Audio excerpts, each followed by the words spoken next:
this is the homepage view of the Diagnostic Manager user interface, or console, the management console, so to speak. Right off the bat, we see a couple of nifty little links to get us started doing things, but the big thing we see is some wow metrics, that I like to call them. Top-down, high-level idea. Right off the bat, I know that I have 2 farms that are in a critical state according to the alert thresholds that I have configured. I know I've got 5 total servers that are in a critical state, again, according to the alert thresholds that I've configured. And I know that I've got 1 page in a critical state. So now I've intentionally, set these alerts to be pretty strict, just to give you the idea. I mean, this is really the real value add to this tool. At a glance, immediate understanding of what needs to be looked at in one fell swoop, right?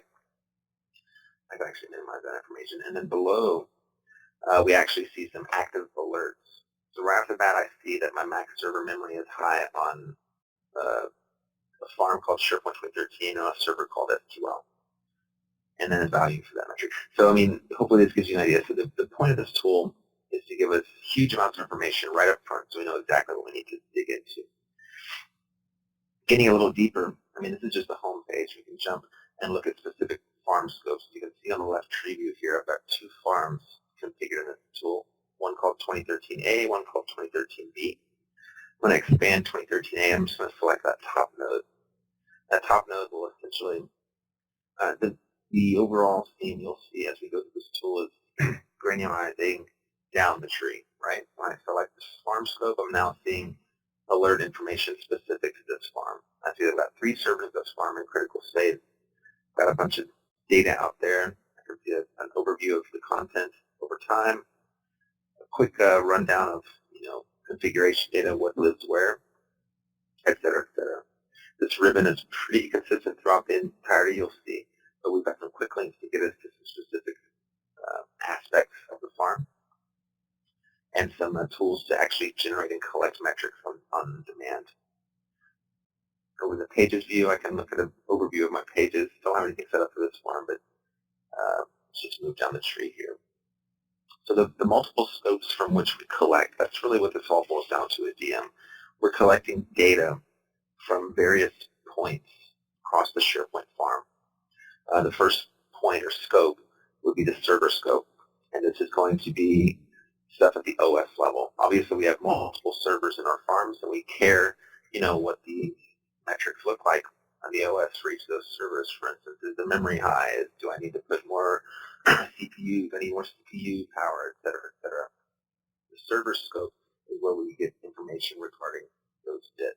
So, selected, and you can see I've got 3 servers, one of which is the mail server. I don't necessarily care too much about that one.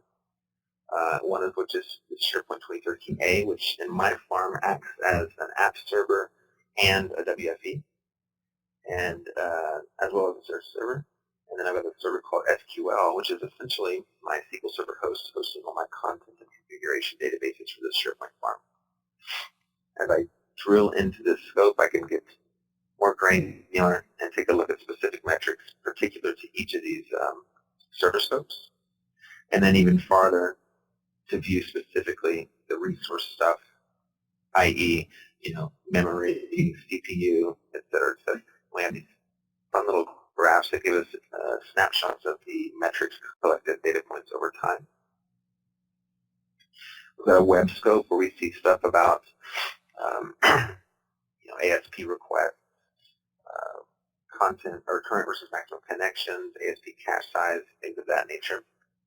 We've got a SharePoint scope where we see specific metrics in regard to search, indexing, et cetera, Excel calculation. I don't have indexing set up on this particular server, so if you can see that option is grayed out. My Excel calculation services are, so I'm getting specific metrics from there. All this stuff, by the way, is coming from WMI. These are all WMI metrics. WMI has some SharePoint-specific metrics it offers, and we pull those to get these data points. Then down in Monitor Pages, if I had any pages I was specifically monitoring, they'd show up here. I'll show you some of those in the other farm. Moving along. Now we've looked at things from the server scope, and that's a physical server scope. We can now look at things from the logical SQL Server scope. In other words, I can see my SQL Server metrics from the perspective of SQL. So this view is going to give me things particular to the SQL realm, i.e. it'll break down logical structures. For instance, it'll identify the cluster and the physical nodes of a cluster if there's a cluster in place. But in general, it's just going to give us a lot of data specific to things you might care about in the SQL realm, i.e., database file size, log growth, fragmentation ratios, things of that nature. It's essentially kind of almost the same information from the server's scope, but again, it's just grouped and compartmentalized into a specific SQL Server-centric view, right? So as you can see here, we can view information about our databases, fragmentation, collected, et cetera, log size. You'll have to forgive me for the length of time it takes for my stuff to render. I'm on a shakier network today, but yeah, hopefully this makes some sense. We're just viewing particular metric data centric to the SQL Server scope. The next scope from which we're selecting is the content summary. And content summary is a specific feature set in this tool that gives us, basically, we do a crawl overnight on a schedule that we define, and we'll look at those configurations in the second and third session.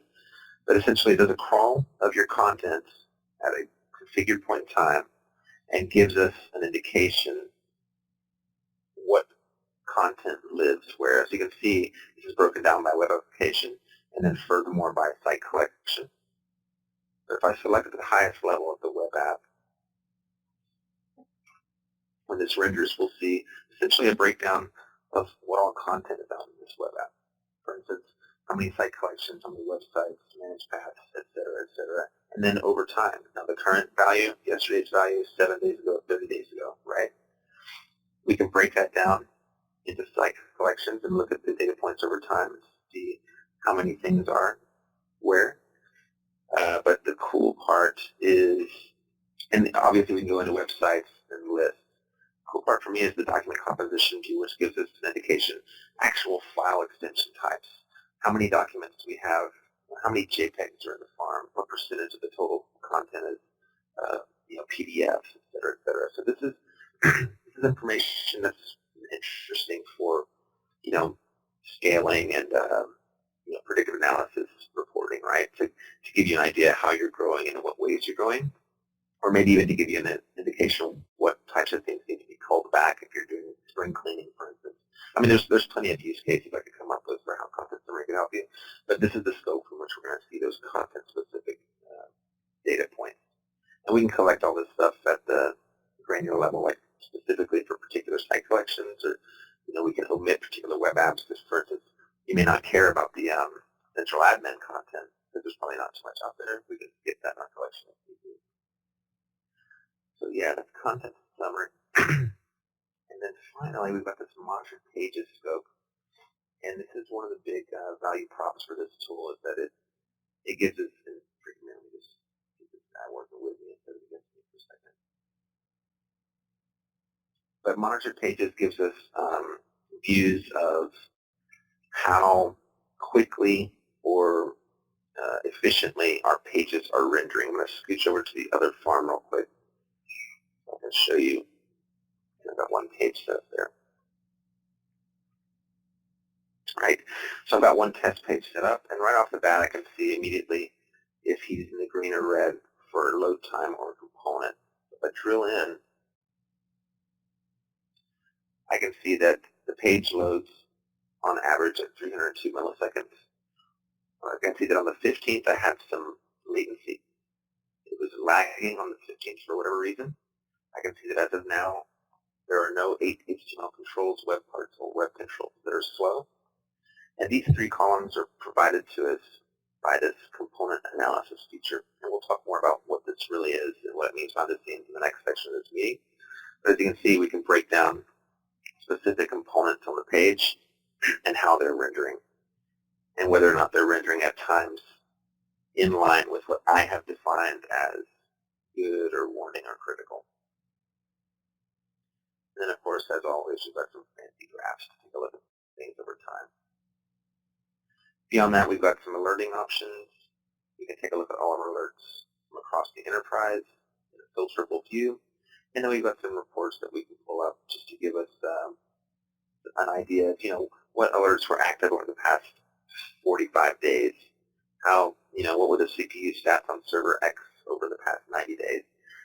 A lot of baked-in reports that'll give us some good snapshots of how things have been viewing over time. And that's kind of the crash course. I know it's a lot of data at one time thrown at you in one fell swoop, but that's really the basic crash course of what this tool offers and how it looks, right? So we've got this fancy console, and the idea here is give you the ability to quickly and easily identify where I need to look, and then give you the means to drill in and identify those specific pain points. Just to give a quick example, if I go over to my SQL Server,